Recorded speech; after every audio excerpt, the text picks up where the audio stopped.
Hi viewers, welcome to my video channel.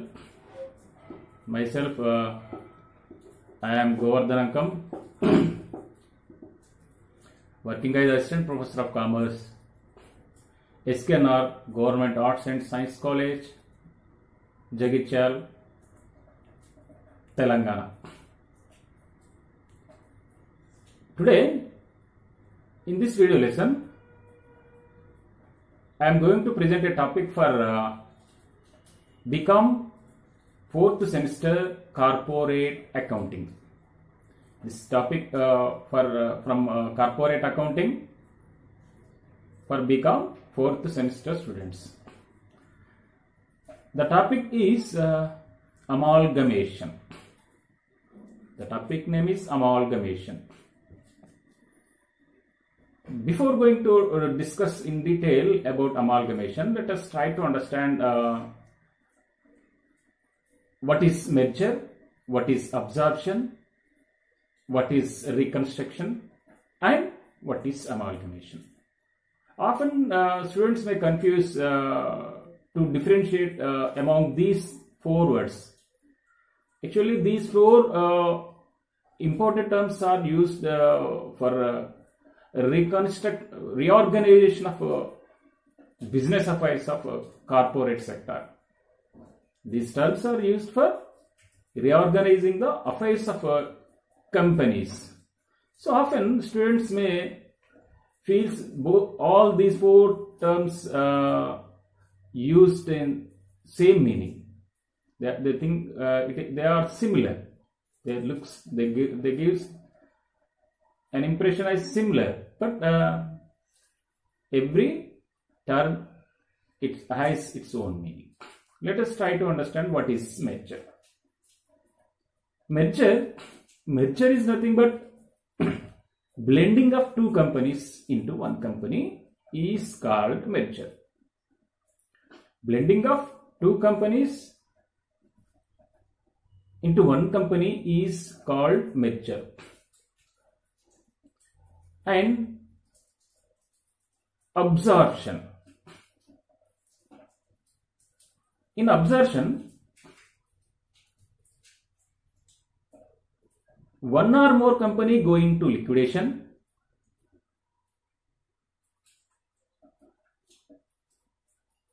In absorption, one or more company going to liquidation and the existing company taken over the business of liquidated company.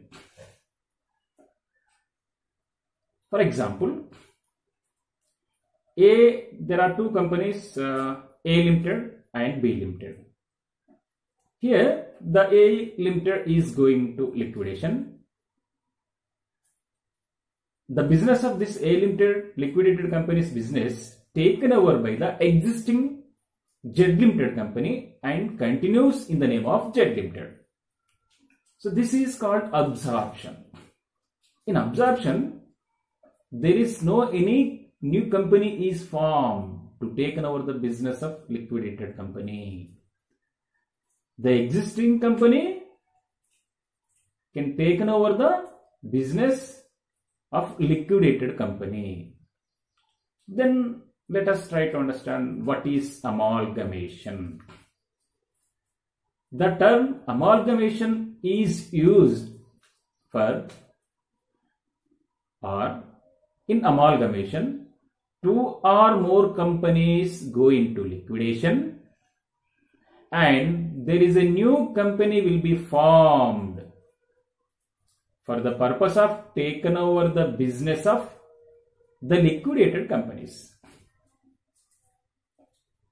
In amalgamation, two or more companies go into liquidation and there is a new company will be established or a new company will come into existence of corporate world, particularly for the purpose of taking over the business of liquidated companies. This is called as amalgamation. Let us take an example. There are two companies, X Limited and Y Limited. Here both these X Limited and Y Limiteds going to liquidation, and there is a new company, that is Z, is formed for the purpose of taking over the business of these two companies. This is called amalgamation. And there is one more important term, that is reconstruction. Reconstruction is nothing but reorganization of business affairs of a company is called reconstruction.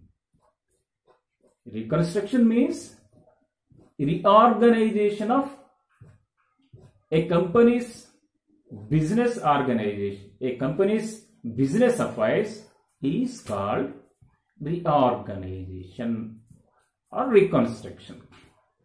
The reconstructions are two types. One, external reconstruction, and second one, internal reconstruction. In external reconstruction, one or two companies go into liquidation and a new company formed to the purpose of taking over the business of liquidated company. In external reconstruction, a new company will be formed. Let us try to understand what is internal reconstruction. In internal reconstruction, the company doesn't go into liquidation. The company doesn't go into liquidation, but it reorganizes its business affairs by reducing its capital account and writing off the fictitious assets. In internal reconstruction, the amount of capital will be reduced and the fictitious assets of the company will be written off and the company doesn't go into liquidation. So these four terms, particularly merger, absorption, amalgamation and reconstruction, these four terms are particularly used to at the time of reorganization of business affairs of a company. Now let us take a detailed discussion about amalgamation. Let us try to understand, let us try to discuss on definition about amalgamation, and let us try to understand the types of amalgamation, and let us try to understand what is purchase consideration, and let us try to understand the methods of calculating purchase, methods for calculating amalgamation of a company. According to the Halsbury's Law of England, the amalgamation is blending of two or more existing undertakings into one undertaking. The shareholders of each blending company becoming substantially the shareholders of the company which is to carry on the blended undertakings. There may be amalgamation either by transfer of two or more undertaking to a new company or by the transfer of one or more undertaking to an existing company. The Institute of Chartered Accounts of India has issued Accounting Standards 14, Accounting for Amalgamation. According to Accounting Standard 14, amalgamation means an amalgamation pursuant to the provisions of Companies Act 2013 or any other statute which may be applicable companies. This standard is applied, or this standard is applicable to amalgamation as well as absorption. And here Accounting Standard 14, it does not make any distinction between amalgamation and absorption. So the amalgamation, it is a wide term. Here this is A Limited and B Limited becomes as AB Limited, that is merger. In absorption, X Limited is going to liquidated and Z Limited carry on the business of both the business of X Limited and Z Limited. So this is absorption. In amalgamation, A Limited and B Limited, both these companies are going to liquidation, and a C, it is a new company is incorporated particularly to take over the business of these two companies. This is amalgamation. Actually, this term amalgamation, according to Accounting Standard 14, there is no any distinction between absorption and amalgamation. Definitely the amalgamation includes absorption and merger as well as. The term amalgamation, this activity includes absorption as well as merger, Okay. Now let us try to classify the amalgamation for the accounting purpose. Amalgamation,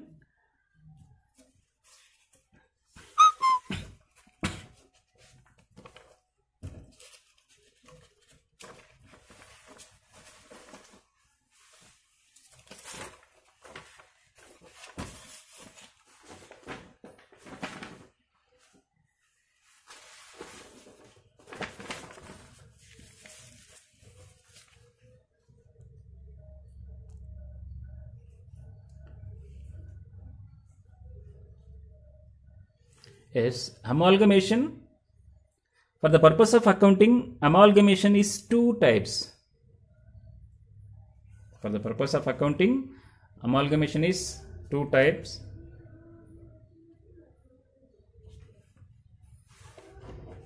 Amalgamation in the nature of merger and amalgamation in the nature of purchase.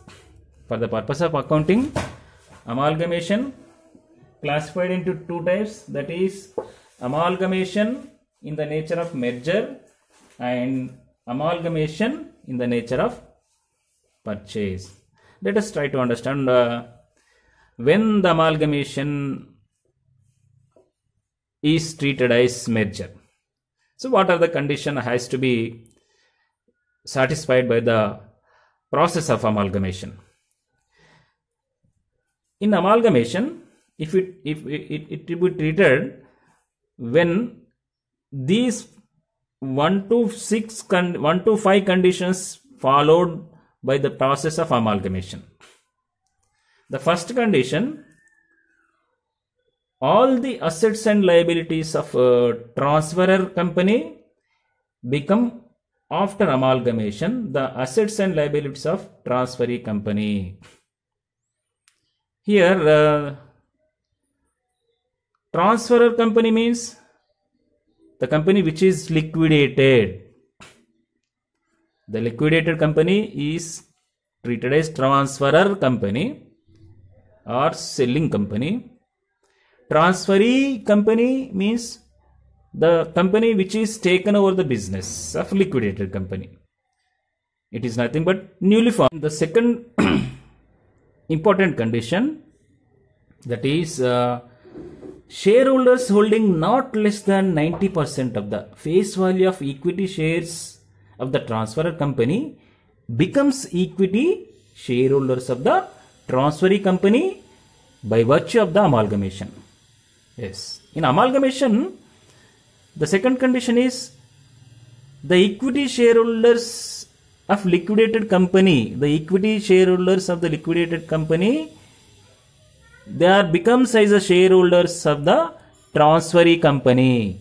After amalgamation, the equity shareholders of liquidated company will becomes as the equity shareholders of the newly formed company. This is the second condition.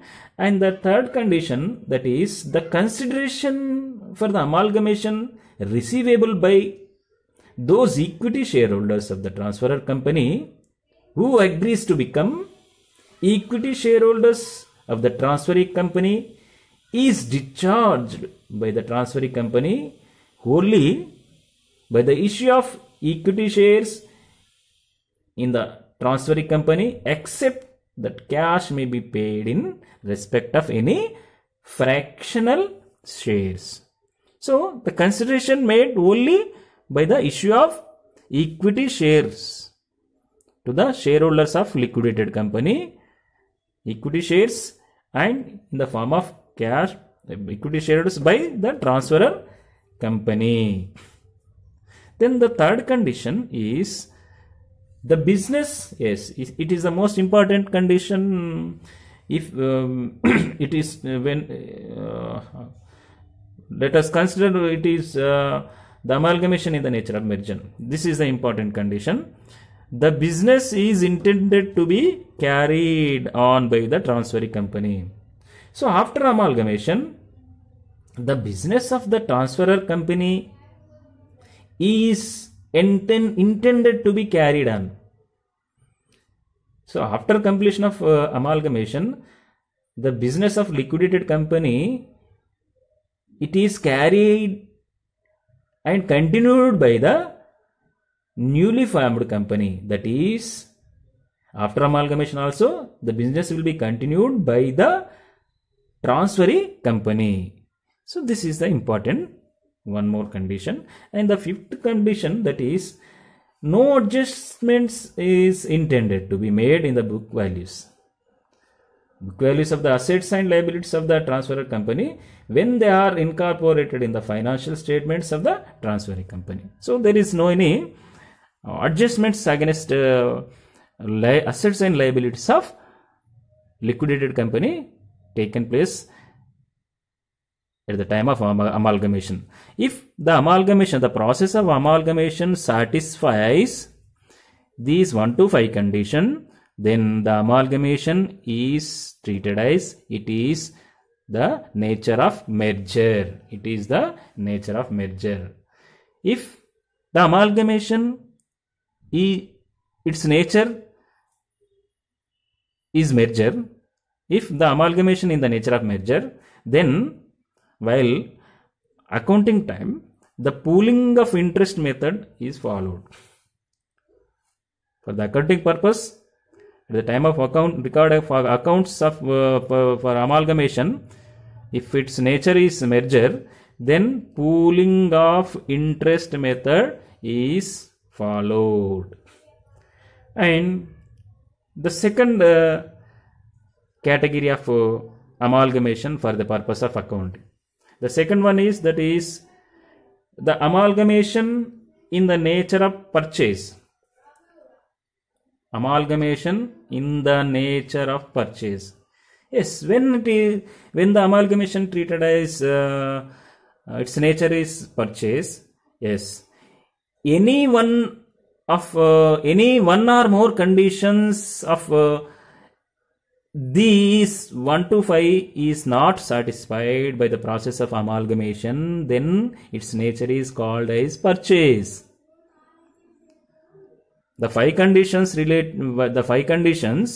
which are which should be followed, which should be satisfied to treat its nature as merger. If any any one or more than one condition doesn't satisfied by the process of amalgamation, then the amalgamation, it is treated as amalgamation in the nature of purchase. Then if the amalgamation, its nature is purchase, then the purchase method is followed.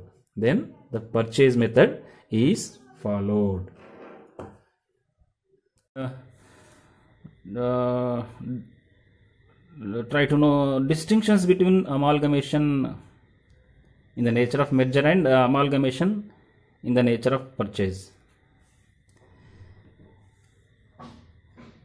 In an amalgamation which is in the nature of merger, there is a genuine pooling not merely of the assets and liabilities of amalgamating company, but also of shareholders' interest and business of two companies.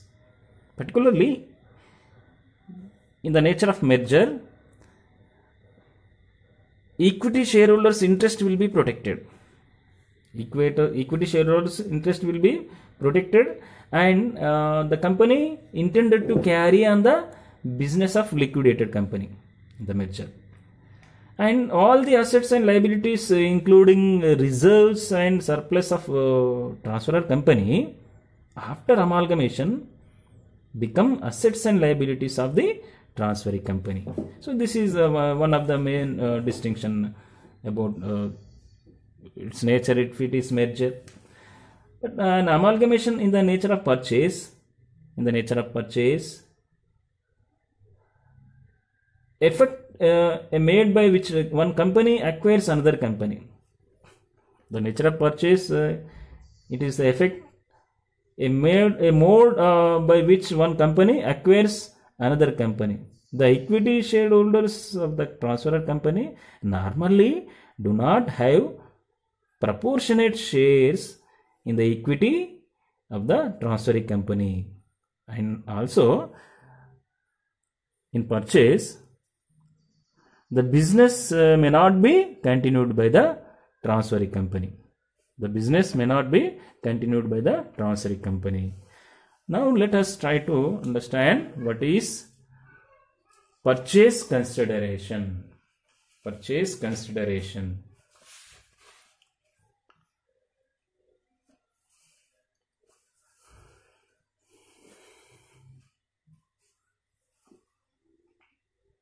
Yes. Purchase consideration. It is most important, the accounting of amalgamation. Purchase consideration. Yes. Purchase consideration is the amount which is paid by the transferee company for the purpose of the business of the transferor company. Purchase consideration, the amount or the worth of amount or assets paid by the transferee company to the shareholders of transferor company in virtue of amalgamation. Purchase consideration is nothing but it's a reward paid to the shareholders of liquidated company by the transferee company. According to the accounting standard 14,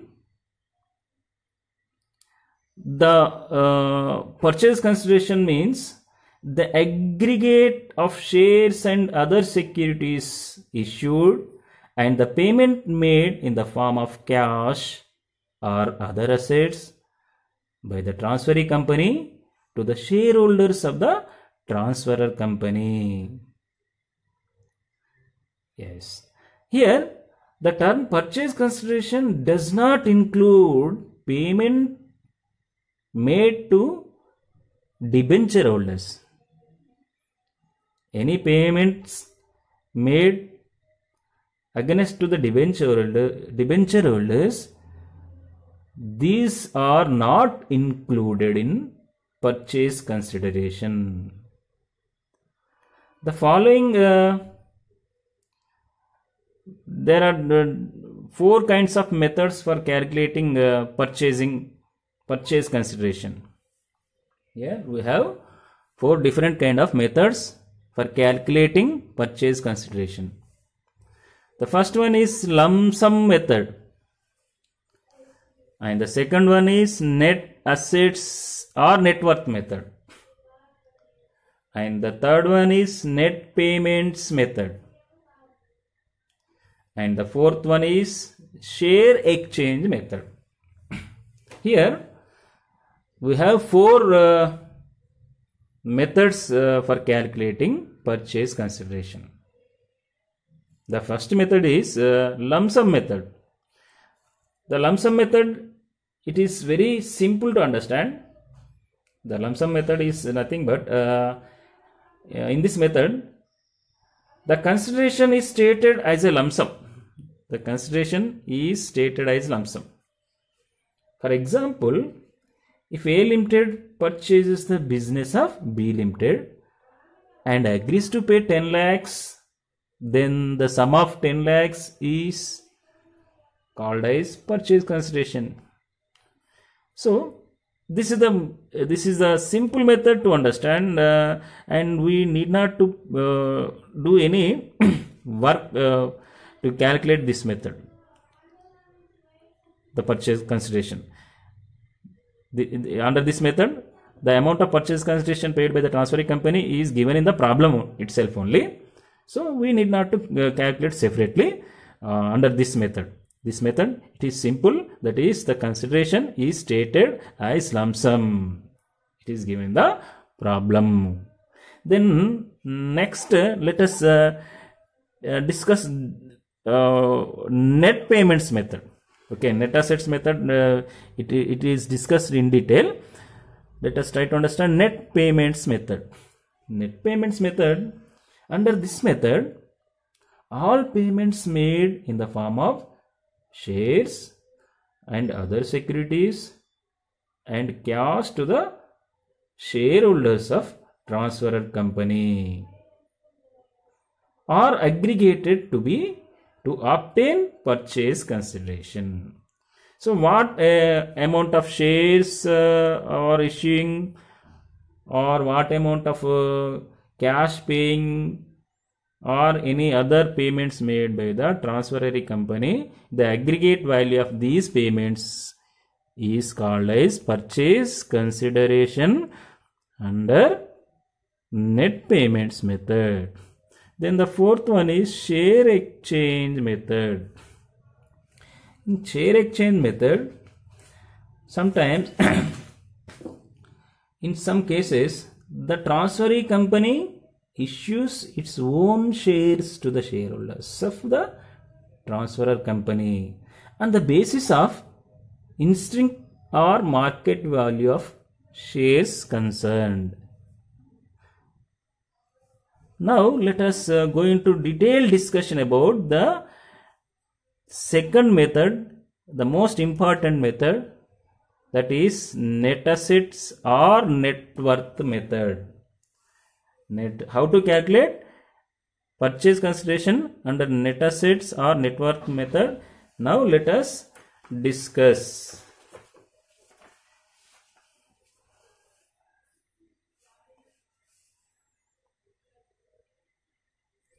Yes. Now let us move to discuss net assets or net worth method. Under this method, according to this method, the purchase consideration is ascertained by calculating the net worth of the assets taken over by the transferee company. The net worth of the assets taken over by the transferee company. Here is a formula is given to calculate purchase consideration. So purchase consideration is equals to agreed value of assets taken over by transferee company, agreed value of assets taken over by transferee company minus agreed value of liabilities taken over by transferring company. So the difference between the agreed value of assets taken over minus agreed value of liabilities taken over by transferring company is treated as purchase consideration under net worth method or net assets method. Okay, let us try to understand in detail the important points to be noted while calculating purchase consideration under this method. The first important point, that is the term here, all asset does not include fictitious assets. Here the term all assets includes cash, bank balance, but does not include fictitious assets such as profit and loss account debit balance, preliminary expenses, discount on the issue of shares or debentures, underwriting commission. So here the asset does not include fictitious assets. So the fictitious assets does not taken into calculation of purchase consideration, and they are not include the term the agreed value of all assets. The term does not include this fictitious assets. And the second point to be noted, that is the agreed value of assets taken over should be added, but assets not taken over by the purchasing company should not be added. Here any asset if the transferring company does not takes, yes, then the assets not to be added. The asset is not taken over by the company, those assets ignored. The goodwill should be valued and added in assets taken over. Yes, but here the goodwill will be taken into consideration after proper valuation. And the third condition, that is the term liabilities means all liabilities which are payable to third parties. Third parties means which are payable to third parties means outsiders of the company. Outsiders of the company means excluding liability to shareholders. Any liability which is payable to outsiders of the company are taken into consideration or included in the term of liability. And the fourth condition, that is the trade liabilities.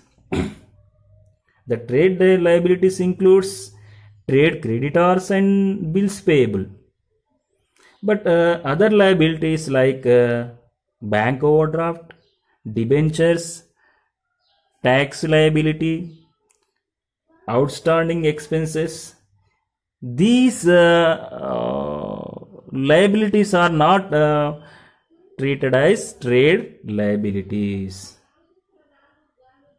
And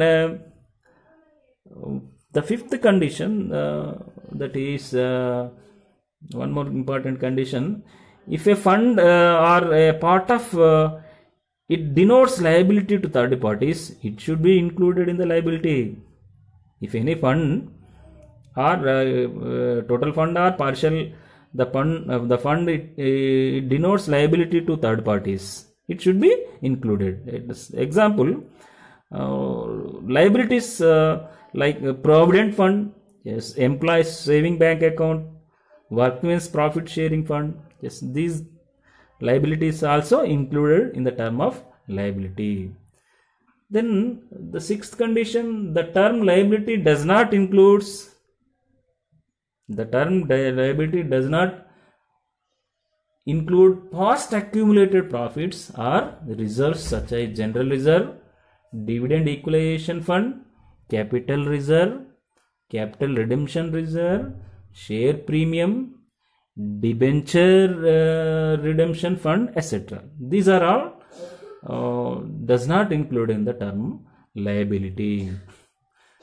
Then the seventh condition, that is, if any liability is not taken over by the transferring company, yes, the same should not be taken into consideration. And the eighth condition, that is, when full payment, the important, that is, the term business includes all business and liabilities to third party. Actually, when full payments are not given in the problem, net assets method is adopted. When the net asset or net worth method is followed, suppose some kind of payments are missing in the part of purchase consideration as information presented in the problem, then this method is adopted. Suppose if the problem states that the purchasing company will give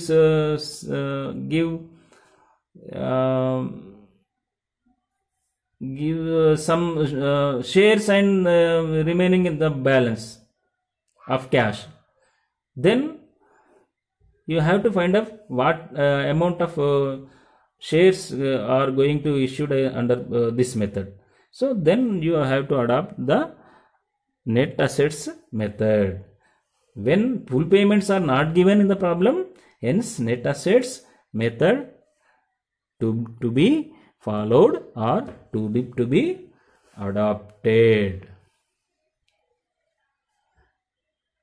Yes, in this video lesson, we have discussed what is amalgamation, the definitions of amalgamation, the classification, particularly for the purpose of accounting, the classification of amalgamation, and we also discussed purchase consideration and the calculating methods of purchase consideration, and we also discussed about what is merger, absorption and reconstruction. Thank you.